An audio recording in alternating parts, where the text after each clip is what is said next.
आमदनी अठन्नी और खर्च रुपया, ये कहावत इंसानों पे बिल्कुल सटीक बैठता है।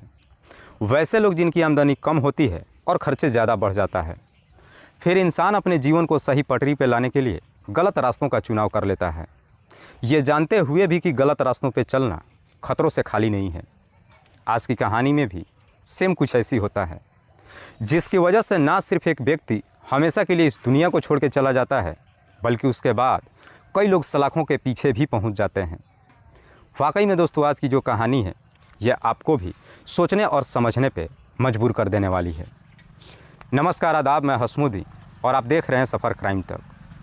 आज की जो सच्ची घटना मैं आपको सुनाने वाला हूँ, दरअसल ये घटना है मध्य प्रदेश की। मध्य प्रदेश का एक ज़िला पड़ता है रायसेन, और इसी रायसेन का एक थाना पड़ता है सिलवानी। सिलवानी थाने के अंतर्गत एक गांव आता है पट्ठापोड़ी। बात कर रहा हूं मैं 20 अप्रैल 2023 की सुबह।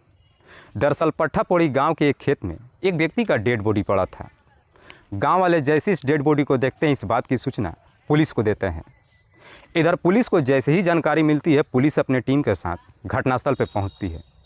दरअसल उस व्यक्ति के सर को बुरी तरीके से कुचल दिया गया था, जिसकी वजह से उसका पहचान करना भी काफ़ी मुश्किल हो चुका था। पुलिस जब उस डेड बॉडी को चेक करती है तो उसके पॉकेट से एक आधार कार्ड और एक डायरी मिलता है, जिस डायरी में एक मोबाइल नंबर भी लिखा गया था। आधार कार्ड पे उस व्यक्ति का नाम कल्लू दास था। कल्लू, जिसकी उम्र है लगभग 34 से 35 साल के आसपास। कल्लू जो विदिशा जिला के अंतर्गत बांगरोद गाँव का रहने वाला है। कल्लू के पिता का नाम रामदास, माँ के नाम कलाबाई। रामदास के टोटल 2 बेटे हैं, जिसमें बड़ा बेटा कल्लू और छोटा बेटा दीनदयाल। कल्लू जो ऑलरेडी शादीशुदा है। कल्लू की पत्नी का नाम प्रियंका। पुलिस सबसे पहले कल्लू की डेड बॉडी को अपने कब्जे में लेती है और फिर उसे पोस्टमार्टम के लिए भेज देती है। उसके बाद इस बात की सूचना कल्लू के घर वालों को देती है। इधर कल्लू के घर वालों को जैसे ही मालूम चलता है कि कल्लू इस दुनिया को छोड़ के जा चुका है, सब के सब रोते बिलखते थाने में पहुँचते हैं और कल्लू की डेड बॉडी को देखकर शिनाख्त कर लेते हैं। उसके बाद से पुलिस अगले दिन 21 अप्रैल 2023 को कल्लू का पोस्टमार्टम हो जाने के बाद उसकी डेड बॉडी कल्लू के घर वालों को दे देती है। कल्लू के घर वाले उसके डेड बॉडी को लेकर घर पे आते हैं और उसी दिन ही उसके अंतिम संस्कार करने के लिए शमशान घाट लेकर के जाते हैं। गाँव वाले जब कल्लू की डेड बॉडी को लेकर शमशान घाट में पहुँचते हैं, इससे पहले कि उसका अंतिम संस्कार कर देते, इधर पुलिस भी शमशान घाट में पहुँच जाती है। पुलिस गांव वालों से कहती है कि दरअसल हमें शक है कि मरने वाला व्यक्ति कल्लू नहीं है, क्योंकि कल्लू के आधार कार्ड पर उसकी उम्र 35 साल के आसपास दिखा रहा है, जबकि मरने वाले व्यक्ति की उम्र लगभग 24 से 25 साल के आसपास है। पुलिस गांव वालों से कहती है कि हम चाहते हैं कि आप लोग एक बार डेड बॉडी के ऊपर से कपड़ा हटाकर उसकी पहचान करने की कोशिश करें। पुलिस जैसी इस तरह की बातें गाँव वालों से कहती है, एक गाँव का व्यक्ति जा करके उस डेड बॉडी से कपड़ा हटाता है और उसके दोनों पैरों को देखता है, और वो व्यक्ति पुलिस वालों से कहता है कि हाँ साहब, ये डेड बॉडी कल्लू की नहीं है, क्योंकि कल्लू के एक पैर की 2 उंगलियां एक में जुड़ी हुई थी, पर इसके दोनों पैर की उंगलियां सब अलग अलग है। एक दूसरा व्यक्ति जब जाकर के डेड बॉडी को देखता है तो पुलिस वालों से कहता है कि साहब, ये डेड बॉडी किसी मुस्लिम का है, क्योंकि इसका खतना हो चुका है। गाँव वाले जैसे इस तरह की बातें पुलिस से कहते हैं, पुलिस कल्लू की डेड बॉडी का अंतिम संस्कार करने पर रोक लगा देती है और फिर उसकी डेड बॉडी को अपने कब्जे में लेकर के वापस थाने में ही नहीं आती है, बल्कि कल्लू की माँ, उसकी पत्नी और उसके भाई, इन तीनों को भी अपने कस्टडी में लेकर थाने में पहुंच जाती है और फिर इन तीनों से मरने वाले व्यक्ति के बारे में पूछताछ करती है। पुलिस जब इन तीनों के साथ सख्ती से पेश आना शुरू करती है, आखिरकार कल्लू की पत्नी प्रियंका अपनी सच्चाई कबूल कर लेती है। प्रियंका पुलिस वालों से कहती है कि हाँ साहब, ये मरने वाला व्यक्ति मेरा पति कल्लू नहीं है, बल्कि मेरा पति अभी जिंदा है। प्रियंका जैसे इस तरह की बातें पुलिस वालों से कहती है, ये बातें सुनकर पुलिस भी एकदम से चौंक जाती है। पुलिस कहती है तो फिर ये भी बताओ कि मरने वाला व्यक्ति कौन है। इस पे प्रियंका कहती है कि साहब, मरने वाले व्यक्ति का नाम सुल्तान खान है। सुल्तान, जिसकी उम्र है लगभग 25 साल के आसपास। सुल्तान के पिता का नाम सबीर खान। सबीर जो भोपाल के करौंद का रहने वाला है। प्रियंका जैसी इस तरह की बातें पुलिस वालों से कहती है तो पुलिस अब प्रियंका से सुल्तान की हत्या के बारे में पूछताछ करती है। पर प्रियंका जब सुल्तान की हत्या की कहानी बताती है तो वाकई में इसे सुनने के बाद किसी को भी अपने कानों पर यकीन ही नहीं होता है। दरअसल इस कहानी की शुरुआत होती है घटना से लगभग 10 साल पहले। कल्लू जैसे ही जवानी के दहलीज पे कदम रखता है, अपनी पढ़ाई लिखाई छोड़ देता है और गलत लड़कों के संगत में आ जाता है। अक्सर लोगों के साथ में मार पिटाई भी करना शुरू कर देता है, जिसकी वजह से एक दिन कल्लू एक हत्या के आरोप में जेल चला जाता है। पर कुछ दिनों के बाद जब जेल से छूट करके घर पे आता है तो कल्लू के पिता रामदास उसे सही रास्ते पे लाने के लिए जल्दबाजी में कल्लू की शादी प्रियंका से कर देता है। इधर कल्लू जब प्रियंका से शादी कर लेता है, उसके बाद से प्रियंका को लेकर के भोपाल शहर के करौंद में चला जाता है और करौंद में जा कर के एक किराए का कमरा लेकर के वहीं पे एक प्राइवेट कंपनी में नौकरी करने लगता है और फिर अपनी पत्नी के साथ खुशहाल तरीके से जीवन व्यतीत करता है। लेकिन कल्लू के बहुत बड़े बड़े सपने होता है। कल्लू अय्यासी भरी ज़िंदगी जीने के लिए लोगों से ढेरों सारे कर्ज भी ले लेता है। लोगों से ही कर्ज नहीं लेता है बल्कि बैंक से लगभग 15 लाख का होम लोन ले लेता है और 15 लाख का लोन लेने के बाद इसी भोपाल के करौंद में एक घर खरीद लेता है। साथ ही साथ इंश्योरेंस कंपनी से लगभग 9 लाख का एक कार भी इंश्योरेंस पे ले लेता है और उसके बाद से अय्यासी भरी ज़िंदगी जीना शुरू कर देता है। कल्लू जो काम धंधा तो नहीं करता है, अक्सर लोगों से इधर उधर से कर्जे लेकर के और पैसे खर्च करना शुरू कर देता है। पर जैसे ही कुछ साल का समय गुजरता है, कर्जदार कल्लू के ऊपर चढ़ना शुरू कर देते हैं। आए दिन हर रोज़ कोई ना कोई कल्लू के घर पे पहुंचता है और अपना कर्जा वापस मांगने लगता है।